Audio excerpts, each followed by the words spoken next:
So update 3.2 has finally come out, and with it there have been some really great changes. A few, let's just say, accidents, and finally there have been some things that have not even been mentioned in the patch notes.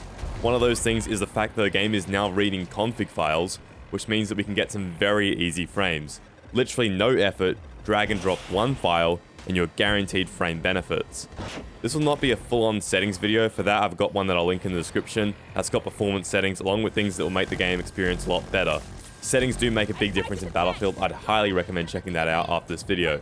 Anyways, you're here for easy frames and better performance. Let's talk about config files. As soon as DICE allowed this, a few members of the community began gathering commands that worked in previous titles. They then tested them and made configs based off this. Specifically, both Hieb and Aimy posted their config files on Twitter, and by no surprise they are very similar because they're pretty much made of previous games' config files. So use config files in both Battlefield 5 and Battlefield 4. They gave me a lot of frames and made the game experience a lot better just in terms of even visual clarity in both of those games. So I went through both of my config files from Battlefield 5 and Battlefield 4, and now I've kind of adapted my own config file for this game, taking out the commands that don't really apply to a DX12 game, and I'll upload that for you guys to try out. But by all means, try the others too. I will link everything in the description. Now, Aimy did run some tests just to make sure, and there are absolute surefire results to be had from these config files, so I would definitely recommend following this guide and using at least one of them. Now, these aren't only necessary for frame rates, but if you are experiencing the 100% CPU usage issue, we can also fix that. Some people are saying it's a bug. It's not really a bug as much as it is the game fully utilizing your CPU. However, a lot of people don't like this because it makes everything outside of the game extremely laggy. And I don't even know what else, but some people don't like 100% CPU usage. I personally dealt with it in BF5. I did not care at all. But if you don't like that, we can actually fix it. A good mate of mine, Too Much Cyanide, recently tweeted how he fixed his high CPU usage issues, and he did it with a config file.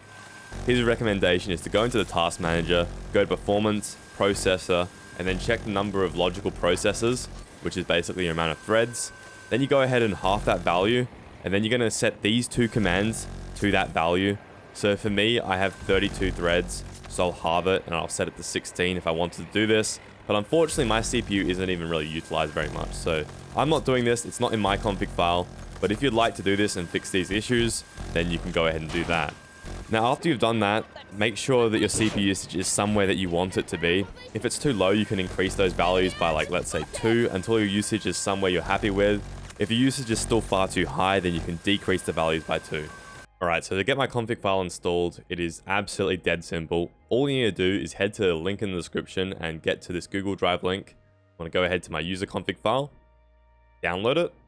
It's going to say it's like a scary file because it's a .cfg. Just keep it. If I give you a virus, you can come hunt me down IRL. You want to go here, show and fold or whatever, copy it, and then take it straight to the install directory of Battlefield. So for me, it's local disk C, program files 86. Origin Games 2042, and you're going to paste it in here. I already have mine in here, so I'm not going to do that, but it's the exact same. And once you've done that, you can open it and edit it with a notepad file. I use Notepad++, I would recommend it, but you can also just use regular Notepad. It'll do the exact same thing. Now, once you're in here, you don't really have to do anything. This config file will pretty much agree with any PC. It's not going to not run on a certain computer. It should just be fine. But if you are having those high CPU usage issues, you can actually fix them by using the Cyanide guide. So there is 2 commands you'll want to type in if you want to do that. So thread.max process account and thread.process account. Right? Now to find what these should be, as I said before, task manager, performance, CPU, and then you go ahead and see your logical processors number and halve it. So for me, it's 32. I would set it to 16 and I'd start there. For me though, I get really low CPU usage. I don't really need to do this, so I'm not going to put that in my config file. But if that's something you're interested in, you can easily do that. Now, the rest of this, you don't really need to change any of it.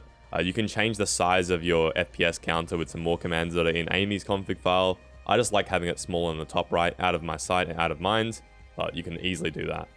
Now, the rest of this should work really fine. It is free frames. I would highly recommend doing this, and I hope you guys enjoy. Now, to confirm that it works, just launch the game and load in. If your menus look absolutely cursed, you've definitely done the right thing. And if you decide you don't like the config file, you can just delete the users.cfg file, and it's completely reversed. Anyways, that's it. Free frames for everyone. Super easy and only at the cost of a slight bit of visual quality. Hope you all enjoy it, and I'll catch you all in the next one. Peace.